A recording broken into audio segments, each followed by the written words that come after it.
Sock it to me? Un peu d'atmosphère. Et voilà ce que ça donne. J'ignore où tu es ce soir. En attendant qu'on... My TV program is still on. You tell Brezhnev he's gonna have to wait. Boy, I love this show. You know, I wish I lived in that world.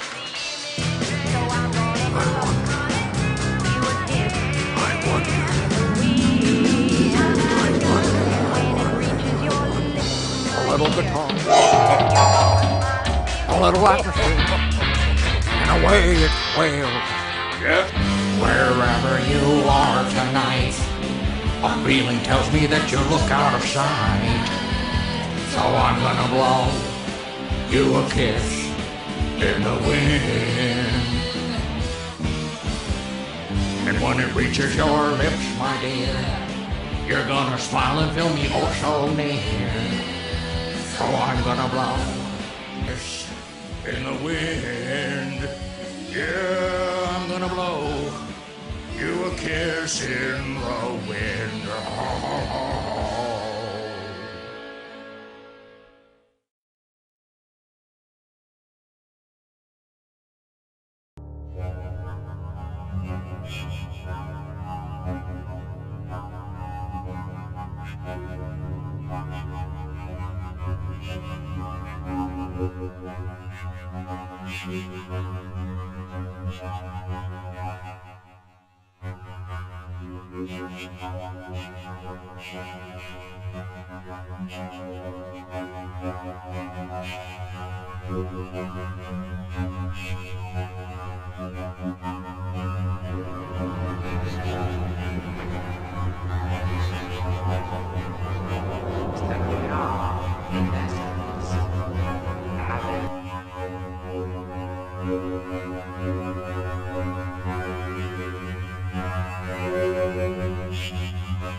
She. By Brian Abney. I don't know how it started really. I must have been 3. It seems to have started after I had consumed an overdose of baby aspirin. Enjoying the candy flavor, I climbed up to the medicine cabinet when my mother wasn't watching, and strategically opened the bottle, and who knows how many I ate. But when everything started racing in fast forward, and I was unable to understand anything around me, my mother must have noticed something was wrong with me. I remember her racing to the kitchen and mixing a large warm glass of water with mustard to have me throw up. I threw up. But between my consumption of the aspirins and the side effects, that was when I saw her. A little girl who stood near a doorway that led up to our attic. She had a shy, lonely look about her. And I was never to see her again. I was, however, able to feel her presence. And after a few weeks or so, I had developed the ability to sense her and communicate with her. We played together quite naturally. And I had an odd understanding that no one else was able to sense her. I have always found it difficult to explain my own sixth sense to others. I have read many books on parapsychology and extrasensory perception.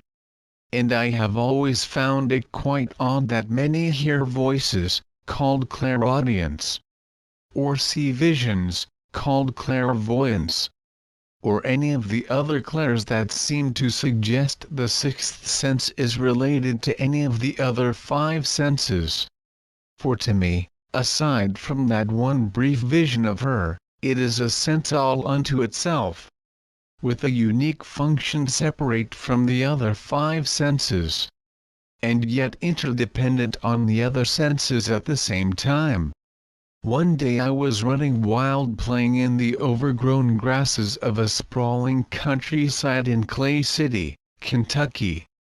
The next day I was standing by a large tree gazing at a suburban cul-de-sac in Lebanon, Ohio.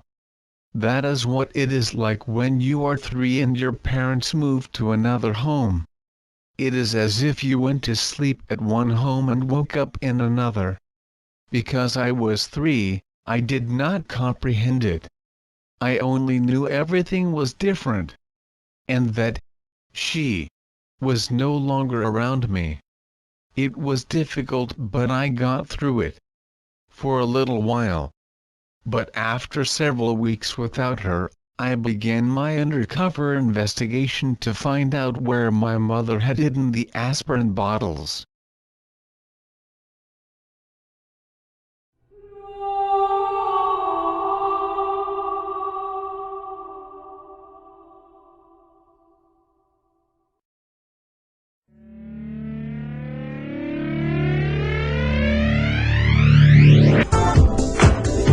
Auntie Brian is cool. Cuckoo cool. Auntie Brian is very cuckoo. Cuckoo. Very cuckoo. Cool.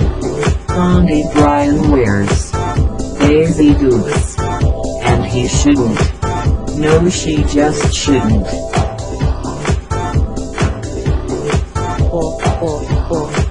Auntie Brian.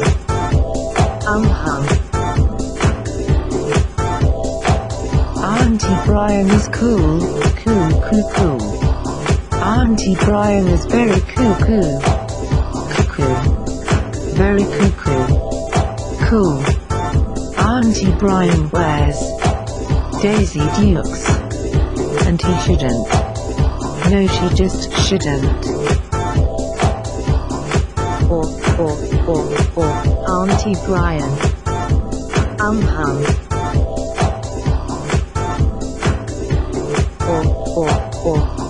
Auntie Brian.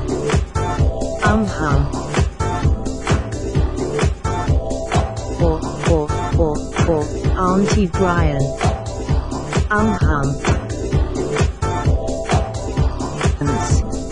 When Auntie Brian comes to visit, we all panic.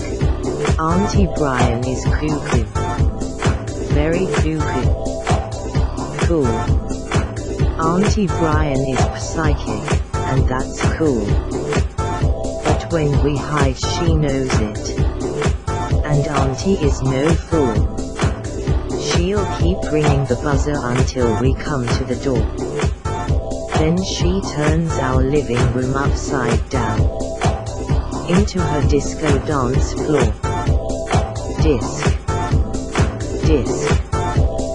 Disco dance floor.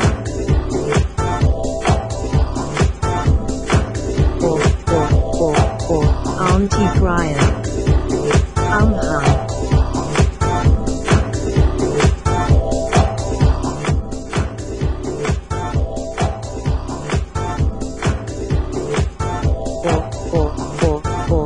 Auntie Brian.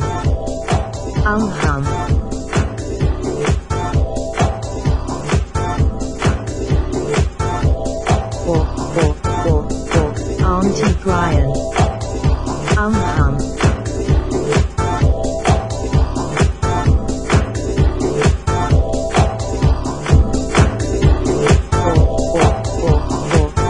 Auntie Brian. Hum.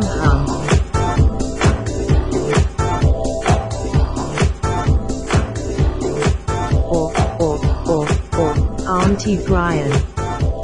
Hum.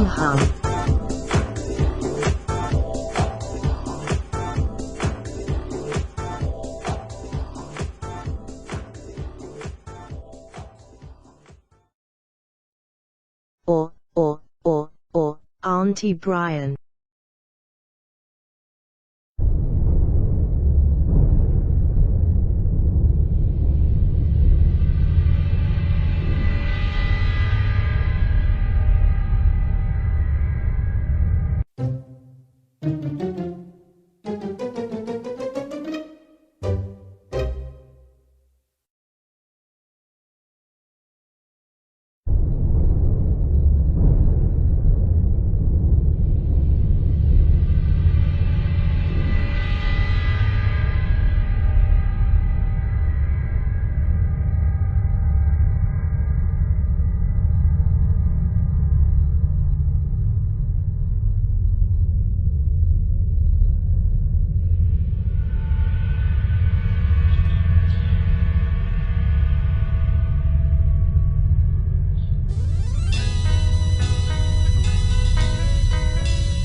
She hides in an attic concealed on a shelf.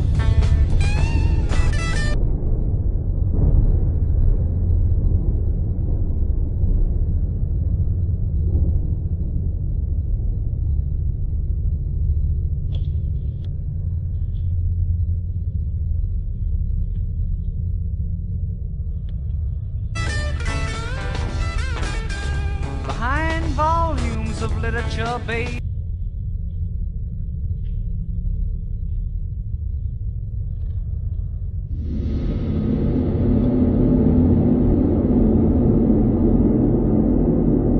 Herself.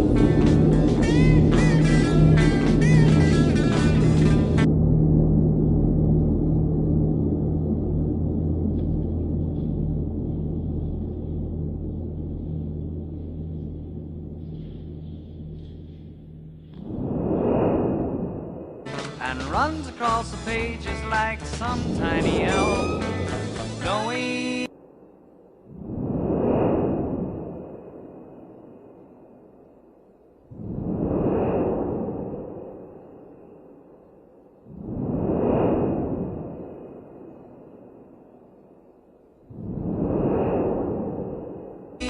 that it's hard to find stuff away.